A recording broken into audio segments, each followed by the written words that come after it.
السلام علیکم ورحمۃ اللہ وبرکاتہ۔ امید ہے تمام دوست خیر و عافیت کے ساتھ ہوں گے۔ آج شب بارات کے حوالے سے چند باتیں عرض کروں گا۔ شب بارات کی فضیلت اپنی جگہ، حدیث میں اس کے بارے میں کیا ہے یہ آپ علماء سے سنتے رہتے ہیں کہ تقریباً 17 صحابہ سے حدیث منقول ہے، جس میں ضعیف بھی ہیں، کچھ کمزور بھی ہیں۔ آج میں آپ سے صرف اتنی بات کروں گا کہ آیا شب بارات میں ہمیں کیا کرنا چاہیے، ہمیں اس رات کو کیسے گزارنا چاہیے۔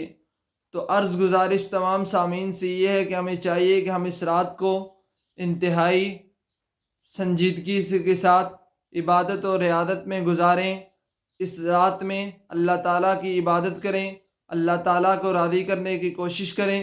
اگر عبادت نہیں کر سکتے تو کم از کم گناہ نہ کریں۔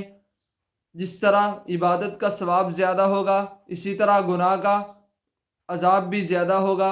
جس چیز کی اہمیت، اس کی افادیت زیادہ ہوتی ہے تو اس کے پھر نقصانات بھی زیادہ ہوتے ہیں۔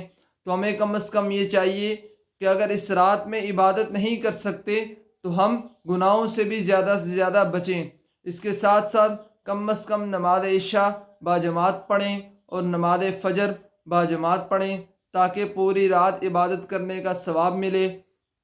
اس کے ساتھ ساتھ اس رات میں جو بدعات اور رسومات کی جاتی ہیں ہمیں چاہیے کہ ہم ان سے بچیں۔ جس طرح کہ آج کل کے دور میں کسی نے عبادت کی نہ کی، قطع نظر اس سے کوئی فرض نماز بھی نہ پڑھے، کوئی حرج نہیں، لیکن ہمارا ذہن یہ بن چکا کہ وہ حلوہ نہ پکائے گا تو اگر نفلی عبادات نہ کرے تو فرق نہیں پڑتا، لیکن ایک آدمی فرض نماز نہیں پڑھ رہا لیکن وہ حلوہ پکا رہا ہے، تو آپ مجھے بتائیے کہ یہ انصاف کا معاملہ ہے یا نہیں۔ تو آج ہمارا ذہن یہ بن چکا کہ ہر شخص حلوہ بنانے کو فرض سمجھ رہا ہے، واجب سمجھ رہا ہے، جو سراسر بدعت ہے۔ اللہ رب العزت کے پاک پیغمبر صلی اللہ علیہ وسلم نے فرمایا کہ ہر بدعت جو دین میں نئی بات کرے گا وہ بدعت ہے، اور ہر بدعت گمراہی کا راستہ ہے۔ تو اللہ رب العزت ہمیں آقا علیہ الصلاۃ والسلام کی سنتوں کے مطابق زندگی گزارنے کی توفیق عطا فرمائے۔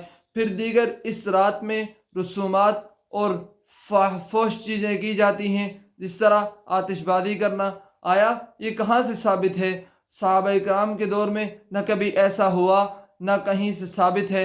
تو آج ہم ان فضولیات میں لگ کر، ان رسومات میں لگ کر، ان فحش چیزوں میں لگ کر آقا علیہ الصلاۃ والسلام کی زندگی سے دور ہو رہے ہیں۔ یقین جانیے کہ فلاح و کامیابی آقا علیہ الصلاۃ والسلام اور صحابہ کرام کے زندگیوں میں، ان کی زندگیوں کے مطابق زندگی گزارنے میں ہے۔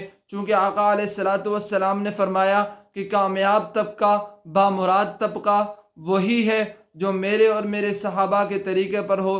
تو ہمیں چاہیے کہ زندگی کا کوئی بھی کام ہو، کوئی بھی موقع ہو، وہ خوشی کا موقع ہو، غمی کا موقع ہو، ہم آقا علیہ الصلاۃ والسلام کی سنتوں کے اتباع کرتے ہوئے اس موقع کو گزاریں، اور تاکہ وہ ہمارے لیے باعث نجات اور باعث اجر و ثواب بنے، نہ کہ وہ ہمارے لیے عذاب کا ذریعہ بن جائے۔ تو آپ تمام دیکھنے اور سننے والوں سے دست بستہ گزارش کرتا ہوں کہ خدا را اس رات کو اگر عبادت کر سکتے ہیں تو ضرور کریں، لیکن خدا را فضولیات، رسومات، بدعات میں پڑھ کر اپنے آپ کے لیے، اپنے لیے عذاب کا سبب نہ بنیں اور اپنے آپ کو گناہ میں مبتلا نہ کریں۔ اللہ رب العزت ہمیں عمل کرنے کی اور دوسروں تک یہ پیغام پہنچانے کی توفیق عطا فرمائے۔ آخر ودعوانا الحمدللہ۔